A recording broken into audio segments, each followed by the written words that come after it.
alors qu'il n'en avait mis qu'une seule. Il n'y prêta pas attention et remit la houe dans le pot. Mais après avoir fait quelques pas, il entendit un bruit ding-dong venant de l'intérieur. Il retendit la main, là où était encore devenu deux. L'homme comprit aussitôt que ce pot était le fameux pot à trésor dont parlent les légendes. Il allait devenir riche. Alors il se mit à jeter des houes dans le pot sans s'arrêter. Très vite, la cour fut remplie de milliers de houes. Il transporta ensuite toutes ces houes au marché et les vendit à moitié prix. En un rien de temps, tout fut acheté et l'homme gagna une fortune. Ah! Je suis riche. La nuit venue, il mit tout l'argent dans un sac en toile. Soudain, une idée brillante lui traversa l'esprit. Si je mets des pièces d'or dans le pot, l'argent se multipliera aussi. Effectivement, d'innombrables pièces d'or jaillirent du pot. On dit que quiconque voit une telle scène aura dès lors une vie prospère, pleine de chance et de richesse. Grâce à tout cet argent, l'homme construisit un immense manoir luxueux. Ses repas étaient servis par deux jolies servantes. Mais son caractère devint de plus en plus mauvais. Un jour, un serviteur acheta simplement le mauvais poisson, et l'homme se mit à hurler comme un fou. Il insultait ses serviteurs et les rabaissait, en disant qu'ils étaient nés pour être pauvres. Il oubliait qu'avant de trouver ce pot, lui aussi était un homme misérable.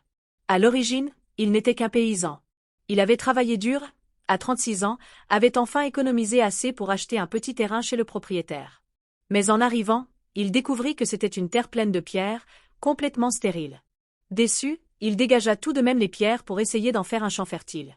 C'est alors qu'il trouva ce pot enterré dans le sol, ce qui changea sa vie. La nouvelle de sa fortune arriva rapidement aux oreilles du propriétaire.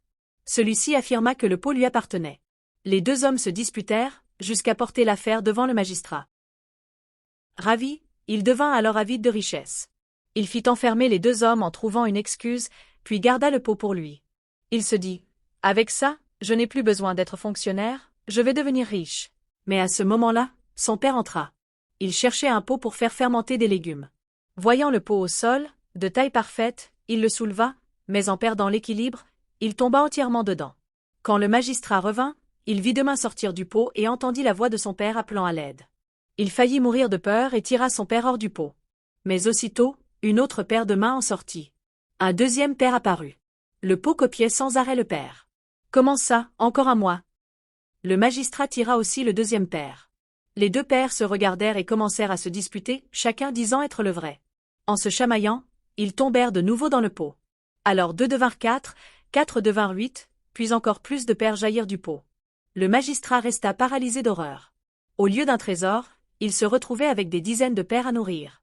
Sa tête allait exploser. Il comprit enfin que sa cupidité l'avait conduit au désastre. Après réflexion, il décida de détruire le pot. Dans un énorme fracas, tout ce qui avait été dupliqué disparut aussi.